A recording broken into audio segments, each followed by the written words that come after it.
भीखू और उसकी पत्नी ममता का एक छोटा बेटा था। भीखू और ममता सड़कों पर सामान बेचकर गुजारा करते थे और वहीं फुटपाथ पर एक छोटी सी झुग्गी में रहकर गुजारा कर रहे थे। ममता दोबारा गर्भवती थी, इसलिए वो झुग्गी के आसपास ही रुकने वाले वाहन के लोगों को सामान बेचती थी। एक दिन ममता पुल वाली लाल बत्ती काफी देर तक रहती है, इस वजह से वहाँ भीड़ भी काफी रहती है। मैं सोच रहा हूँ आज थोड़ी देर वहीं सामान बेचकर आ जाता हूँ। इतनी भीड़ में ध्यान से जाना, लाल बत्ती खत्म होते ही गाड़ियाँ रफ्तार से दौड़ती हैं। भीखू पुल के नीचे सामान बेचने चला जाता है। ले लीजिए भैया, ये खिलौना आपके बच्चे के लिए, ये गुब्बारा ले लो भैया। हेलो, ये गुड़िया कितने की दी? 20 रुपए की है साहब। 20 रुपए? 10 रुपए की लगा ले, दे रहा है तो। इतनी देर में लाल बत्ती का सिग्नल खत्म हो जाता है। ले लो साहब, आप 10 रुपए ही दे दो। भीखू 10 रुपए लेकर जैसे ही गाड़ी वाले को गुड़िया पकड़ाकर पलटता है, एक गाड़ी उसे धक्का मार देती है। जैसे ही भीखू नीचे गिरता है, एक और गाड़ी उसे कुचल देती है। भीखू वहीं मर जाता है। भीखू के साथ एक और व्यक्ति जो सामान बेचता था, वो ये दुर्घटना देख लेता है और ममता को बताता है। नहीं, ये नहीं हो सकता। मैं किसके सहारे जीऊंगी? आप मुझे क्यों छोड़ गए सूरज के बापू? बापू आप कहाँ चले गए? बोलो बापू। ममता सूरज के हाथ से भीखू का अंतिम संस्कार करती है। भीखू के देहांत के बाद ममता बिल्कुल अकेली हो गई थी। एक दिन ममता बेटे सूरज और गोद की बच्ची को लेकर दिन भर सड़कों पर गुब्बारे बेचती थी। एक दिन, सूरज तू यहीं सोनी के पास रहना, आज धूप और गर्मी ज्यादा है, इसलिए तुम दोनों यहीं रहना। मैं कुछ गुब्बारे और पेन बेचकर सोनी के लिए दूध और तुम्हारे लिए रोटी ले आऊंगी। ममता गुब्बारे और पेन बेचने चली जाती है। साहब पेन ले लो, 10 रुपए में 5 पेन है, ले लो ना साहब। ले लो बीबी जी, ये गुब्बारा ले लो, आप खरीद लोगी तो मैं बच्चों के लिए कुछ खाने को ले जाऊंगी। ममता बड़ी मुश्किल से कुछ गुब्बारे बेच पाती है और थोड़ा दूध और रोटी बच्चों के लिए खरीद कर लाती है। तभी एक महिला ममता के पास आती है। ममता, कल हमें ये झुग्गियां खाली करनी पड़ेंगी, यहाँ से अब तू भी कहीं और रहने की जगह ढूंढ ले। मैंने तो एक बस्ती में 100 रुपए किराए पर एक झुग्गी ले ली है, बस तुझे ही खबर देने आई थी। हे भगवान, अब अपने दोनों बच्चों को लेकर कहाँ जाऊंगी? अपने बच्चों के रहने के लिए मुझ गरीब का घर कहाँ से लाऊंगी? ममता अपने बच्चों को लेकर एक दुकान के बाहर बैठ जाती है। तभी सामने एक ऑटो रिक्शा पलट जाता है और एक महिला ऑटो रिक्शा से गिर जाती है। ममता भागती हुई महिला के पास जाती है। ओ भैया, कैसे ऑटो रिक्शा चला रहा था? देखकर नहीं चला जाता, जल्दी इन्हें हॉस्पिटल लेकर चलो। ममता उस महिला को संभाले बच्चों के साथ हॉस्पिटल पहुंचती है। ऑटो वाला ममता और उस महिला को अपने ऑटो से उतार कर भाग जाता है। सूरज जा जल्दी से उन भैया को बुला कर ला, वो माँ जी को अंदर ले जाएंगे।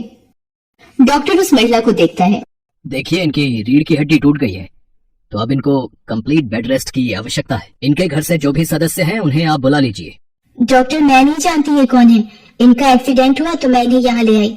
डॉक्टर, इन्हें कब तक होश आ जाएगा, तभी ये अपने बारे में बता पाएंगी।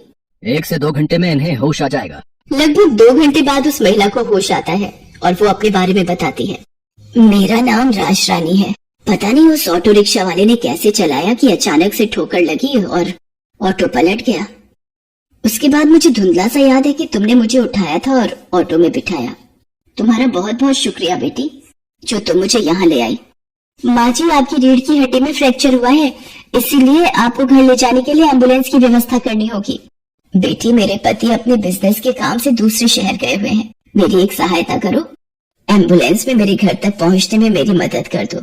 डॉक्टर, मैं बिल अकाउंट से भर दूंगी, आप एक एम्बुलेंस की व्यवस्था करा दीजिए। माँ जी, आप बिल्कुल भी चिंता मत करिए, मैं आपके साथ ही चलूंगी। ममता राज रानी को एम्बुलेंस में घर तक लेकर आती है। राज रानी को उस वक्त एक सहारे की बहुत जरूरत थी, जो ममता के रूप में उन्हें मिला था। घर पहुंचकर राज रानी अपने पति महेंद्र नाथ को फोन पर सारी बात बताती है। ममता, मैंने अपने पति को फोन कर दिया है, वो कल सुबह ही वापस आ रहे हैं, क्या तुम कल सुबह तक मेरे पास रह सकती हो?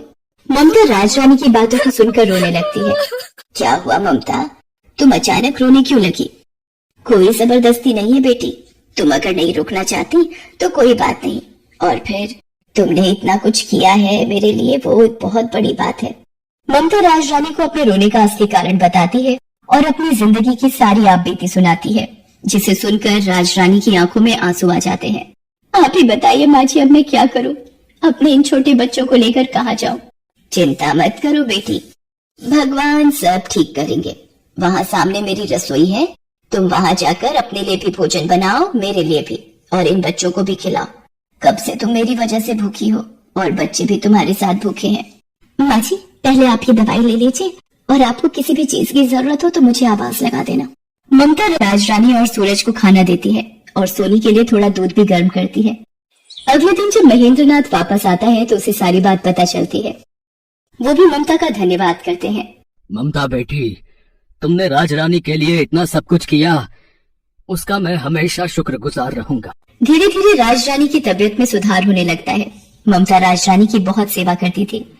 1 महीने बाद राजरानी बिल्कुल ठीक हो जाती है। माँ जी, अब आप ठीक हो गई हैं तो अब मुझे भी चलना चाहिए। मुझे भी आपके पास रहते इतने दिन हो गए। आपसे इतना प्यार पाकर मैं धन्य हो गई। आपने मेरे बच्चों को इतना प्यार दिया, इतना दुलार दिया, इसके लिए मैं सदैव आपकी आभारी रहूंगी।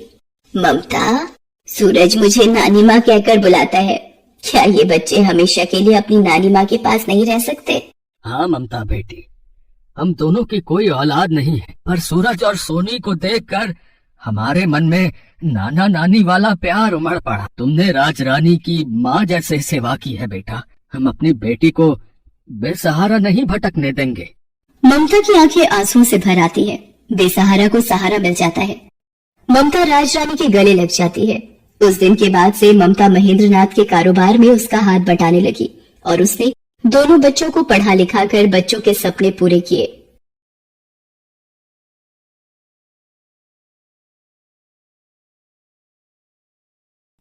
महादेव एक गरीब बूढ़ा मछुआरा था। उसके परिवार में उसकी बूढ़ी पत्नी सती के अलावा और कोई नहीं था। आज 3 दिन से सती बुखार से तप रही थी। महादेव के पास इतना पैसा भी नहीं था कि वो उसका इलाज करवा सके। उस दिन वो सुबह जल्दी उठ गया। एक बार उसने सती के सिर पर हाथ रखा। उसे अभी भी बुखार था।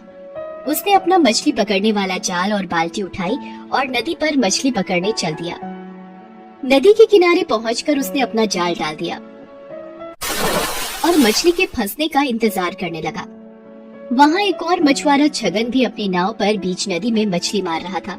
महादेव को देखकर छगन बोला, अरे बाबा, किनारे बैठने से बड़ी मछली नहीं मिलेगी। नदी के थोड़ा अंदर आओ तो हो सकता है कि कोई बड़ी मछली फंस जाए।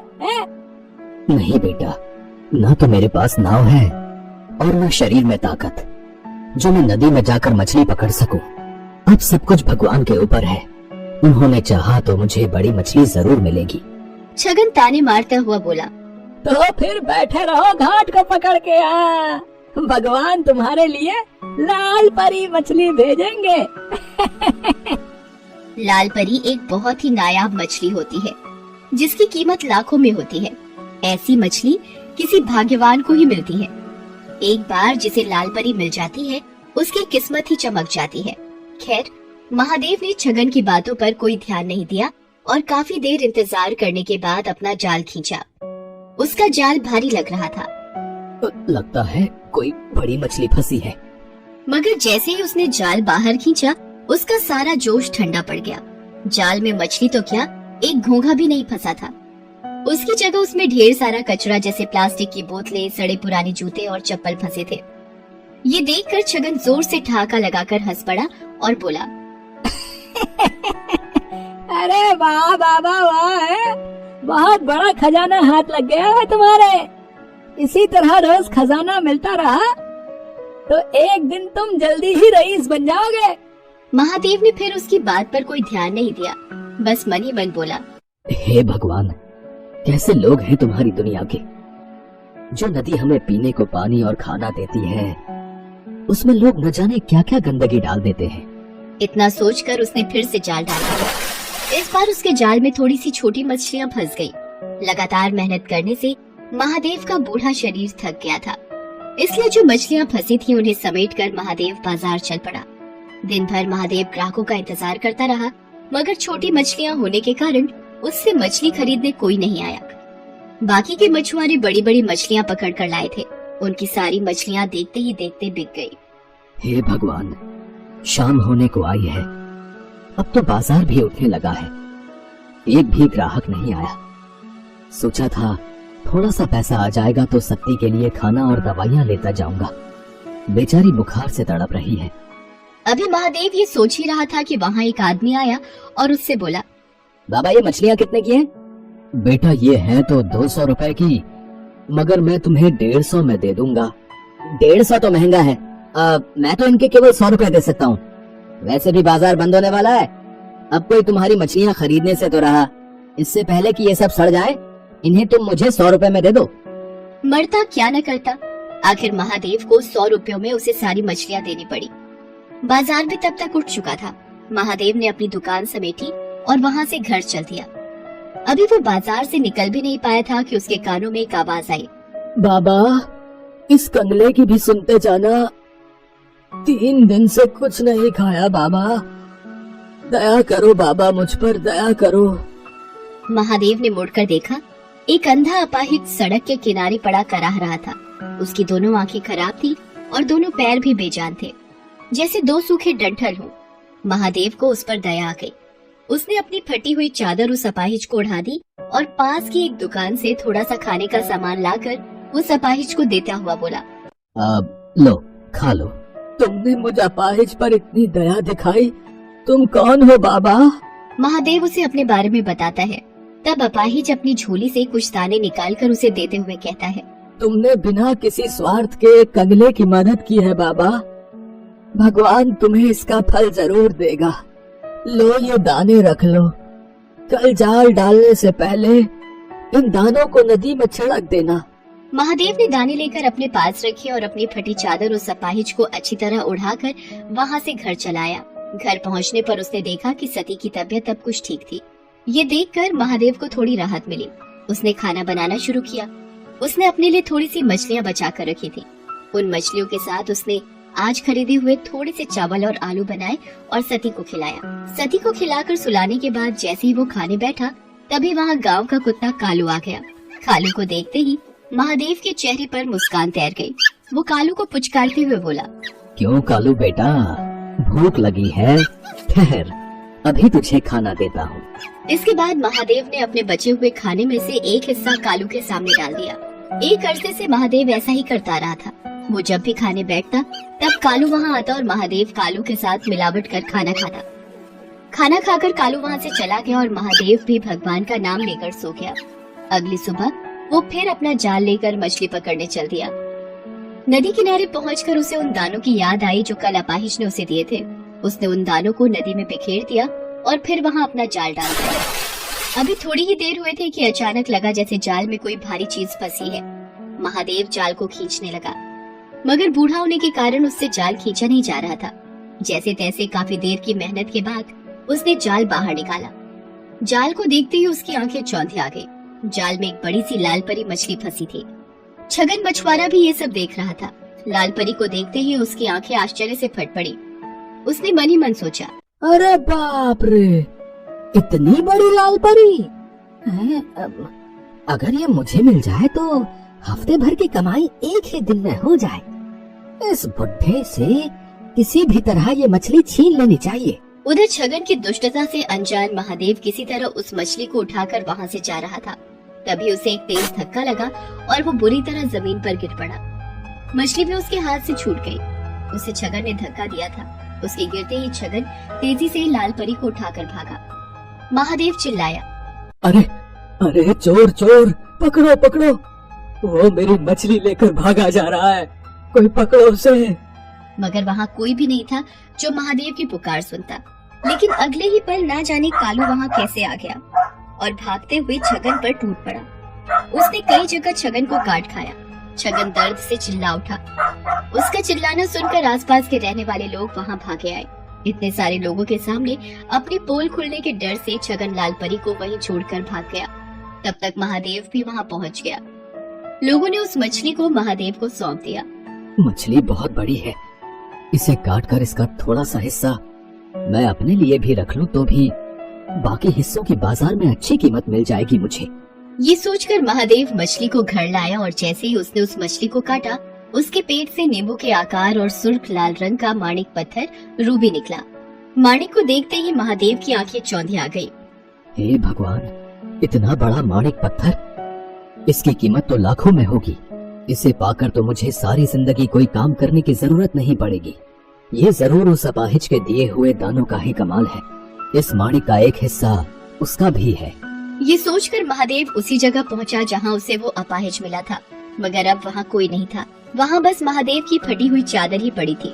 लोगों से पूछने पर पता चला कि उन्होंने वहां किसी अपाहिज को पहले कभी नहीं देखा है। तो वो कौन था? क्या स्वयं भगवान मेरी मदद को आए थे और मेरे नसीब को चमका दिया? इस घटना के बाद महादेव की जैसे काया ही पलट गई। अब उसके जीवन में किसी चीज की कोई कमी न रही। वो अपनी पत्नी सती और कुत्ते कालू के साथ सुखपूर्वक जीवन बिताने लगा।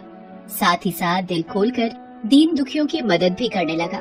ना जाने किसी दिन दुखी के भेष में कौन मिल जाए